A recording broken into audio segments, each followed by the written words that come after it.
tentang subtema 2 pembelajaran ke-6. Oke, subtema 2 pembelajaran pembelajaran ke-4 kelas 6 ya. Oke. Di sini di buku kalian telah ada cerita atau tentang Edo. Nah, udah buka semua halaman 92? Udah dibuka semua? Udah, oke, baiklah. Terus ini kan ada cerita Edo. Nah, siapa yang ingin membacakan? Oh, silakan tidak, silakan. Baju ke depan.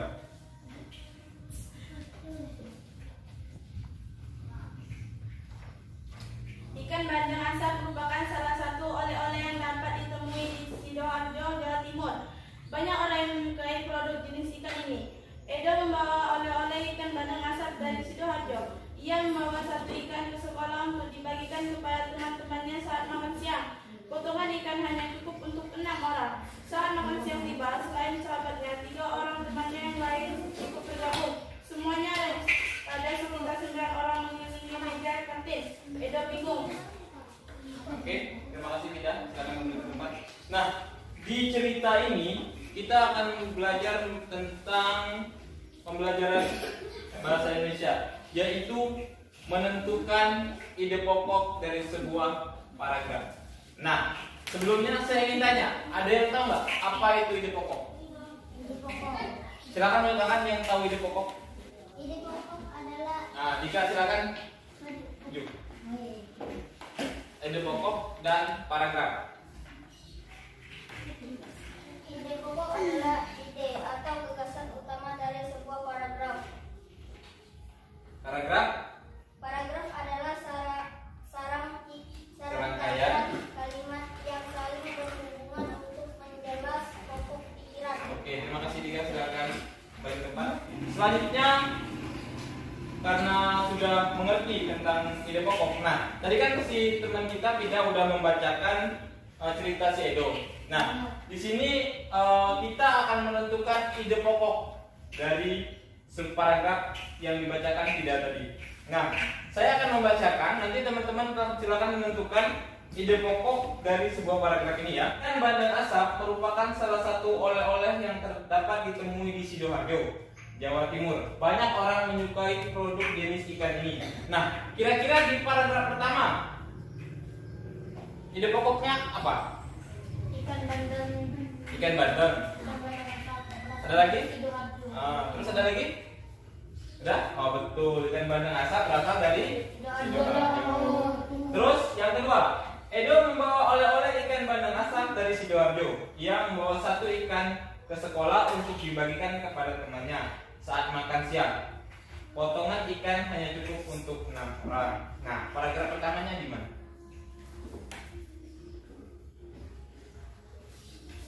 Edo bingung.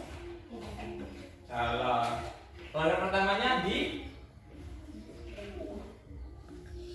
Edo membawa oleh-oleh.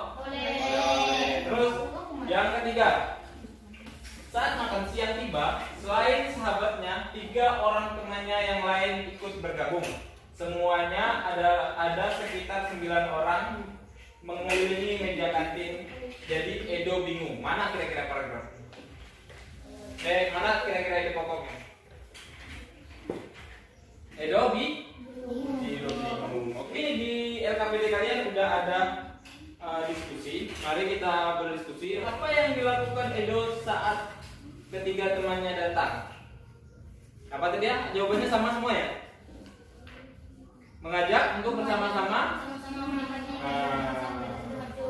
Terus yang kedua tadi, apa yang dilakukan ketiga teman Edo saat tahu ikan itu tidak cukup untuk dibagikan kepada temannya? Terus apa yang sebaiknya dilakukan agar ikan itu sama? Agar pembagian ikan itu sama? Memotong ikan menjadi 6 potong yang Oke, sama. terima kasih, baiklah. Nah, oke, selanjutnya kita akan saya akan memutarkan video. Nanti saya akan mencoba memberikan soal kuis pada kalian dari video ini. Halo anak-anak, kita jumpa lagi. Pada pertemuan kali ini, Bu Guru akan membahas tentang pelajaran PPKN. dengan kompetensi dasar 3.1, yaitu mengenal simbol sila-sila Pancasila dalam lambang negara Garuda Pancasila. Baiklah anak-anak, mari kita mengenal kembali bunyi Pancasila dan lambangnya. Kalian siap-siap ya. Pancasila. 1. Ketuhanan yang Maha Esa. Lambangnya bintang. 2. Kemanusiaan yang adil dan beradab. Lambangnya rantai. 3. Persatuan Indonesia. Lambangnya pohon beringin. 4. Kerakyatan yang dipimpin oleh hikmat kebijaksanaan dalam permusyawaratan perwakilan. Lambangnya kepala banteng. 5. Keadilan sosial bagi seluruh rakyat Indonesia. Lambangnya padi dan kapas. Nah, anak-anak semua, hari ini kita akan fokus pada sila keempat, yaitu yang berbunyi kerakyatan yang dipimpin oleh hikmat kebijaksanaan dalam permusyawaratan perwakilan. Sila keempat dilambangkan dengan kepala banteng. Nah, anak-anak, perilaku yang mencerminkan sila keempat adalah musyawarah, menghormati pendapat teman, menghargai orang lain, dan sebagainya. Nah, agar kalian bisa paham tentang pengamalan sila keempat ini, mari kita lihat cuplikan video berikut ini. Selamat menonton anak-anak.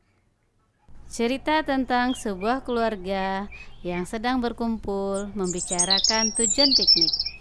Ada ayah, ibu, kakak, dan adik. Ayah membuka percakapan. Ayo anak-anak, kita liburan.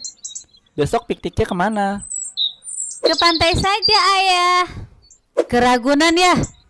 Bagaimana kalau ke rumah nenek saja? Wah, kok tujuannya berbeda-beda? Ayah jadi bingung. Kalau begitu, bagaimana kalau kita ikut saran ibu saja ke rumah nenek? Karena kita sudah lama tidak mengunjungi nenek. Setuju ya. Aku tidak mau. Aku maunya ke pantai. Pantai, pantai. Siti, tidak boleh begitu. Ayah, ibu, dan kakak sudah sepakat untuk ke rumah nenek. Siti seharusnya menghormati keputusan kita semua.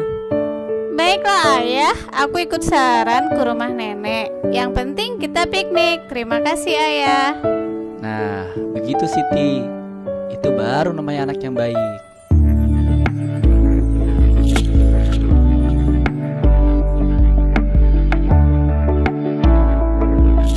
Video tadi saya kan itu yang dilakukan dalam cerita Siti dan keluarga Siti, termasuk pengamalan sila keberapa? 4. Apa yang dilakukan? Musyawarah sebelum berlibur. Jadi saya akan memberikan soal kuis. Nanti siapa yang ingin menjawab cepat silakan untuk menunjukkan tangannya ya. Yang pertama, apa bunyi sila keempat Pancasila? Oke, silakan Alan. Kerakyatan yang dipimpin oleh hikmat kebijaksanaan dalam permusyawaratan perwakilan. Oke, betul sekali. Tepuk tangan dulu, Alan. Selanjutnya, yang kedua, apa lambang sila keempat Pancasila? Oke, silakan Dira.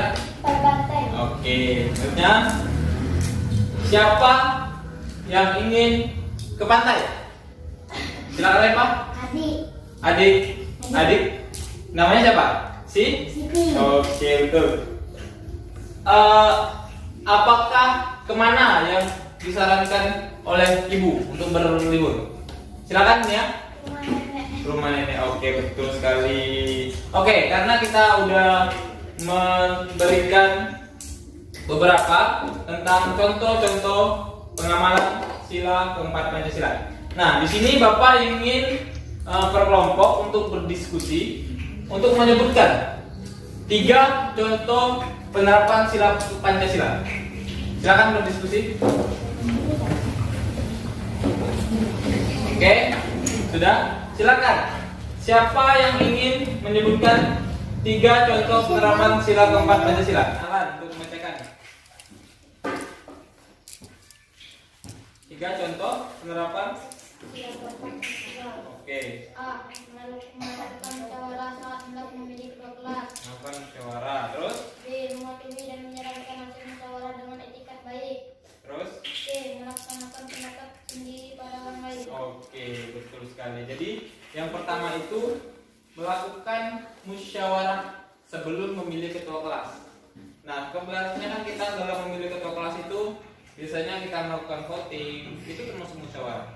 Voting siapa yang layak menjadi ketua kelas? Nah, misalnya suara Nia ke Reva, suara Vida ke Alan, suara Bunga ke Reva, ibaratnya. Itu voting, itu namanya musyawarah. Nah, setelah mematuhi musyawarah, kita harus mematuhi keputusan bersama yang telah kita jalankan. Misalnya keputusannya tidak sesuai dengan apa yang maksudnya pilihan kita, tapi itu berbeda, tapi kita harus tetap mematuhinya karena itu bagian dari musyawarah. Terus tidak memaksakan pendapat sendiri. Misalnya dalam musyawarah pemilihan ketua kelas. Nah, terus kita memaksakan bahwa harus pilihan kita lah yang harus menjadi ketua kelas. Tidak boleh ya. Jadi tidak memaksakan kehendak. Apabila itu telah disepakati oleh seluruh kelas untuk menunjuk dia menjadi ketua kelas, kita jangan memaksakan kehendak. Oke. Baiklah, karena kita telah melakukan pembelajaran tadi. Pembelajaran apa tadi? Apa aja tadi? Yang pertama, ada yang ingin mampir ke depan untuk menyimpulkan hasil pembelajaran kita pada hari ini? Yang pertama, ide. Kedua, para. Ketiga, pengamalan. 3 contoh penerapan sila keempat Pancasila. Oke, selanjutnya baiklah. Karena kita telah memasuki pembelajaran terakhir, ada baiknya kita berdoa dulu sebelum mengakhiri pelajaran. Oke, silakan untuk kalian memimpin doanya.